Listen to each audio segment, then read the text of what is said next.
Welcome to part 3, the final part of my vest project.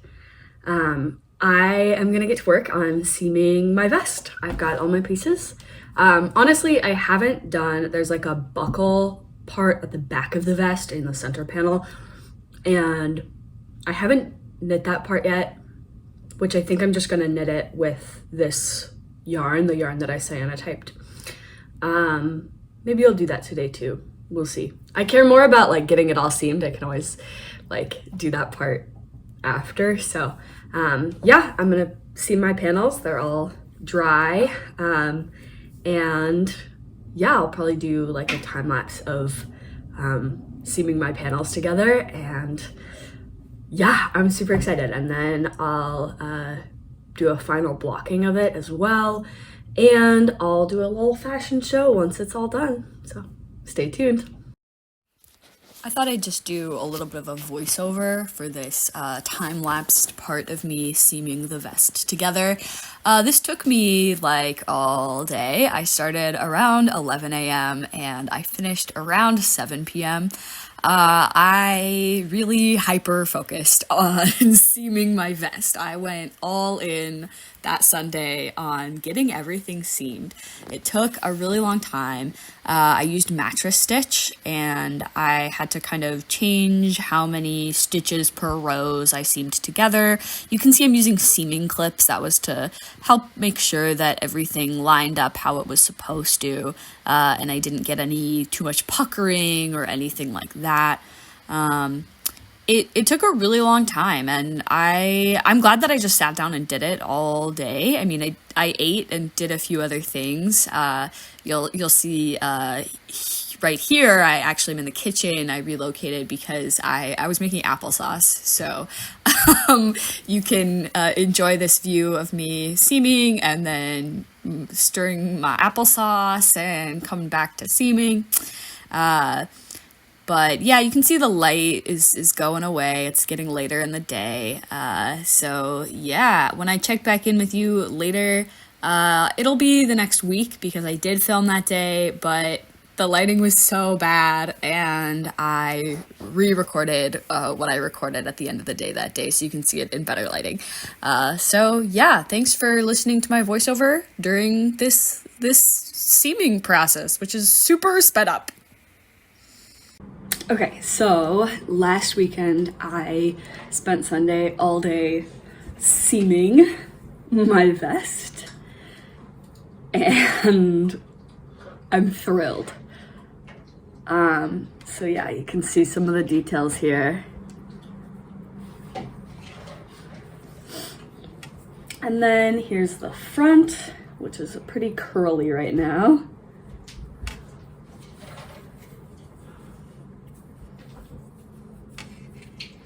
I really like how at the shoulder seam, the cyanotyped panels kind of fade into each other. This one especially, like even the line here matches, like it lines up, which is cool. And then here's the other shoulder seam there, so. Yeah, I'm loving it. I think it looks so cool. I have 2 more steps. The next step will be to add an I-cord edge around the entire thing. So I'll be doing that next. And then the last step will be to do a final blocking and then wait for it to dry. And then I'll be able to do a try on, and I've already tried it on and it fits pretty well. I do think I'll want to add my belt in the back here. So I also might knit that and get that ready to be sewn on in the back so that I can have a little belt and a belt buckle. But I'm totally thrilled. I think it looks so cool. And I think the finished product is going to be even better. It's going to be really, really cool. So yeah, off to do my I-cord edge. And then we're coming to the end of this project, which is bittersweet. So yeah, so I'll see you after I do my I-cord edge. Welcome back to some time-lapse mode. Here's me doing the I-cord edge on my vest. This took so long. I was using a size 1 needle. I cannot even describe how long this took. These are just a handful of time-lapse clips of me doing the I-cord edge, and these time-lapse clips are actually sped up to 200% speed. It took forever. You could see some location changes. This was such a process. It was so much I-cord edge, and because I used fingering weight yarn instead of sport weight yarn, it took even longer than I thought that it would. But it's okay because it was worth it, and you'll see later on how worth it was. And in this moment, I feel so grateful that the I-cord edge is done and I don't have to think about it anymore. I am back. It's been a while, but I am completely done with my vest except for blocking. And here is what it looks like.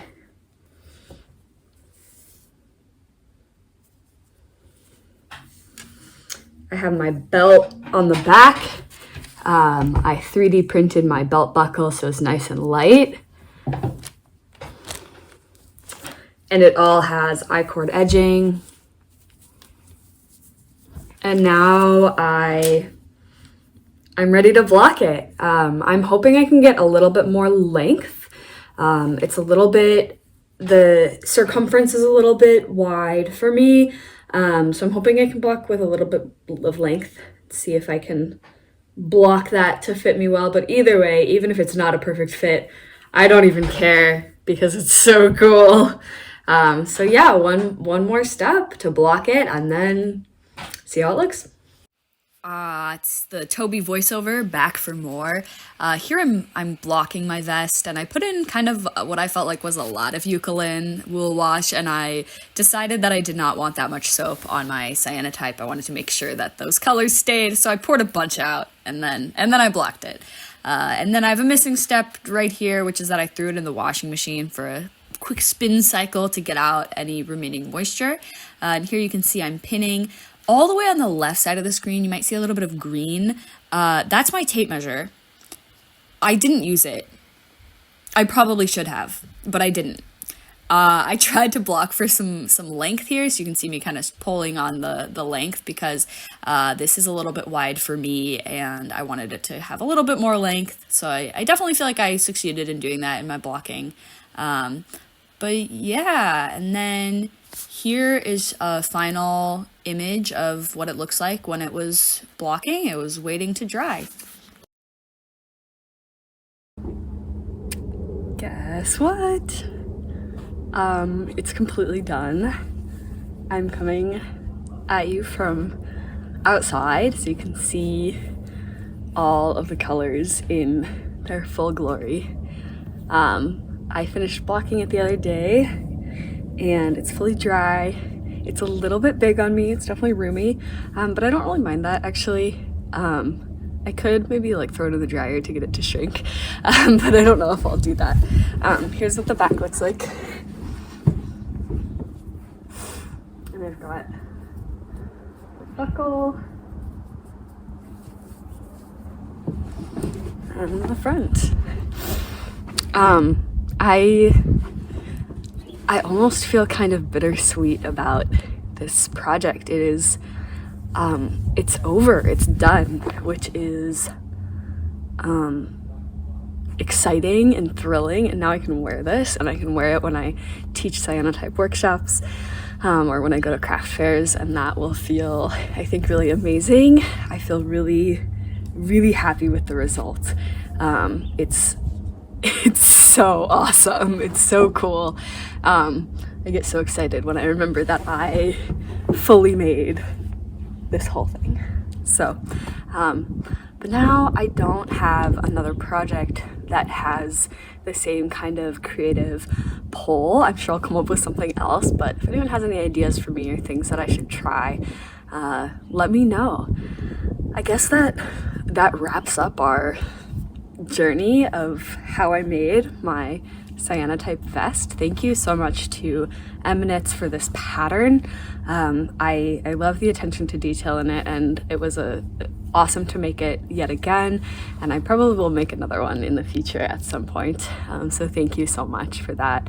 And thank you to my friends and coworkers for listening to me talk about this project for literally years, and compare colors and background colors and receive updates on everything.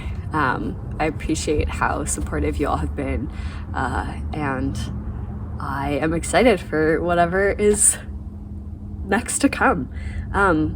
Yeah, let me know if you have questions about the cyanotype process, or if you want any recommendations on how to do this yourself. And stay tuned. Hopefully there will be something more that I can share with you in the future. Thank you all. Okay, so I just wanted to do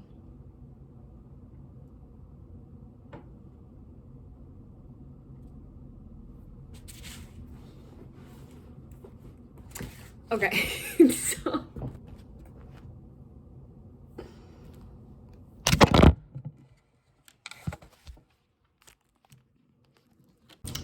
okay, I just wanted to do a quick wrap up for my video, and another kind of plug for my website.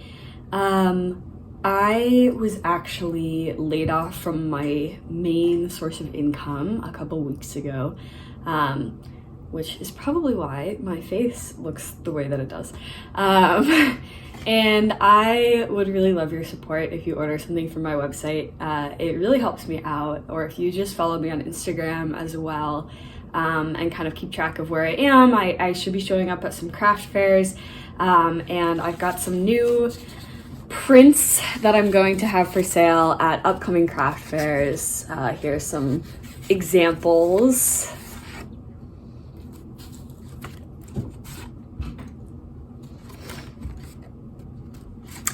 Thank you for watching this process. I hope that it brought you joy. It definitely brought me a lot of joy. It brought me a big sense of accomplishment for kind of coming up with this whole idea, and seeing it from start to finish was really amazing. So I am so happy for anyone who was able to follow along with this journey, and if you learned something, let me know in the comments. I love learning, and I love teaching things to other people, so I'd love to know if you learned something about anything while watching these videos, and I appreciate your support. And yeah, check out my website. I've also got some bags for sale on there, and hopefully more to come. Stay tuned. Thank you all so much.